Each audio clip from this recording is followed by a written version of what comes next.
আসসালামু আলাইকুম প্রিয় viewers, this is Ruman. Welcome to our another video. আজকে আপনাদের মাঝে আমি ইতালির কিছু গুরুত্বপূর্ণ নিউজ শেয়ার করতে যাচ্ছি, যেগুলো হয়তো অনেকে জানেন বা হয়তো অনেকে জানেন না। আর আমার ভিডিওটি যাদের কাছে ভালো লাগবে তারা দেখবেন, আর যাদের কাছে ভালো লাগবে না তারা আমার ভিডিওটি স্কিপ করবেন। তাই আর দেরি না করে চলুন ভিডিওটা শুরু করা যাক। আমার ভিডিওটি সম্পূর্ণ দেখবেন, সম্পূর্ণ দেখলে আপনাদের কিছু উপকার হবে ইনশাআল্লাহ। আমাকে অনেক ভাই ও বোনেরা বলে, কমেন্টে বলে বা ইনবক্সে বলে যে ভাই, আমার মালিক আমার নুডলসটা আপডেট করেছে বা আপডেট করতে কতদিন সময় লাগবে। ইতালি থেকে মালিক পেপুত্রায় যোগাযোগ করেছে এবং সেখান থেকে ঢাকা অ্যাম্বাসিতে মেইল করেছে। কতদিন লাগতে পারে আমার ভিসাটা পাওয়ার? আপনার নুলুস্তা বিষয়ে যে সে ঢাকা অ্যাম্বাসিতে মেইল করেছে, এটা আপনিও ওইভাবে জানতে পারবেন না। সত্য সত্য কি আপনার ভিসার জন্য মেইল করেছে কিনা, এটা আসলে ওইভাবে জানা সম্ভব না। তবে যদিও মেইল করে থাকে, সেই ক্ষেত্রে যে শহরের নুলুস্তাগুলার জন্য মেইল করেছে, যেমন অনেকগুলি শহরের কাজ করছে, তেমন ভিসা হচ্ছে না, টুকটাক হচ্ছে।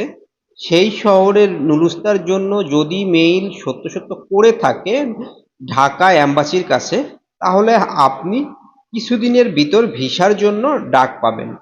আর যে শহরগুলার কাজ এখনো ধরেনি, সেই শহরগুলার নুলুস্তা নিয়ে যদি আপনার পেপুত্রায় গিয়ে আবেদন করে ভিসার জন্য, সেই ক্ষেত্রে আপনাদের একটু টাইম লাগবে ভিসা পেতে। এটা হচ্ছে মূল বিষয়।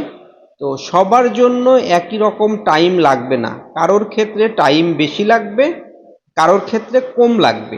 যদি তারা পেপুত্রায় গিয়ে ভিসার জন্য যোগাযোগ করে আমার ভিসাটা কেন হচ্ছে না, তারা বলবে। তবে সবাই পেপুত্রায় গিয়ে যোগাযোগ করতে পারে না।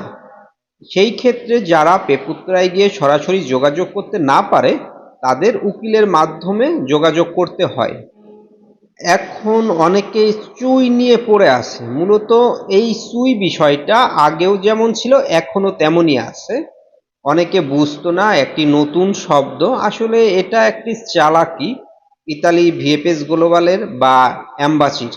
মূলত ওদের কাজ আগেও যেভাবে করছিল এখনো সেভাবেই করছে। ওদের কাজের কোনো অগ্রগতি নেই। ওরা ওদের মন চুক্তি কাজ করছে, সিরিয়াল মতো কাজ করছে না, এরকম বিভিন্নভাবে কাজ করে যাচ্ছে। দেখুন ফ্যামিলি ভিসাগুলা, এখানে ওইভাবে জটিলতা নেই, নুলুসটা আপডেট করার কোনো বিষয় নেই। তারপরেও ফ্যামিলি ভিসা নিয়ে ওরা কিভাবে সাধারণ জনগণকে ভোগাচ্ছে। ওরা যদি সেইভাবেই লিগেলভাবে কাজ করত, সেই ক্ষেত্রে ফ্যামিলি ভিসাগুলো কিন্তু খুব দ্রুত হয়ে যাওয়ার কথা। ফ্যামিলি ভিসাগুলো 1 থেকে 2 মাসের ভিতর বা 3 মাসের ভিতর ওদের দিয়ে দেওয়া উচিত, কিন্তু দিচ্ছে না। একটি ম্যারেজ সার্টিফিকেট বা তার সত্যি সত্যি বিবাহ হয়েছে কিনা, এই সকল বিষয় যাচাই বাছাই করতে ওরা যদি চায় 10 থেকে 15 দিনে করতে পারে, কিন্তু সেটা করে না। মূলত যারা ভিএফএস গ্লোবালে ফাইলগুলা জমা রাখে, এই ভিএফএস গ্লোবাল ওইভাবে ফাইলগুলা অ্যাম্বাসির কাছে ট্রান্সফার করে না। ওরা চায় সাধারণ মানুষ ওদের কাছে যাক টাকা পয়সা নিয়ে, তারপর ওরা যাদের কাছ থেকে টাকা নেবে তাদের ফাইলগুলো আগে ট্রান্সফার করবে ইতালি অ্যাম্বাসিতে।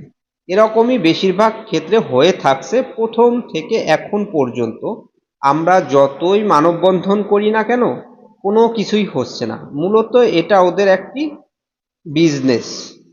ইতালি অনেক দালাল ধরছে, বলতেছে ইতালি অনেক দালাল ধরা পড়ছে, কিছু ইতালিয়ান আছে, কিছু বাংলাদেশি আছে, অন্যান্য দেশেরও আছে, এগুলা ধরা পড়ছে। কিন্তু এই সব ধরে আমাদের কোনো লাভ নেই।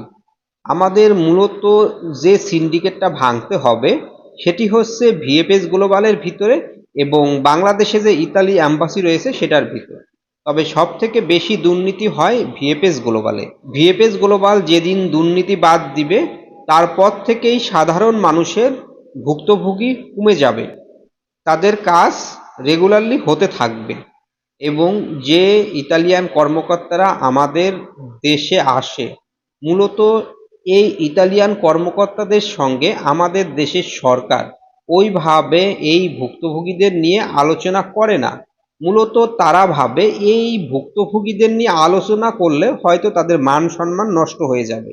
তা না হলে ইতালিয়ান যে কর্মকর্তাগুলো আসে তাদের কাছে যদি জোর দাবি জানিয়ে থাকে যে আমাদের ইতালির জন্য যে লোকগুলা ভুক্তভোগী হয়ে আছে আপনারা এটার একটি সমাধান করুন, না হয় তাদের ভিসা দিয়ে দিন, না হয় তাদের রিজেক্ট করে দিন। কিন্তু এভাবে জোর দাবি এ পর্যন্ত বাংলাদেশ থেকে কেউ জানায়নি সরকারের তরফ থেকে। অন্যান্য দেশের যে ভুক্তভোগীগুলা ছিল সব ভুক্তভোগীদের সমাধান হয়ে গেছে সরকারের মাধ্যমে।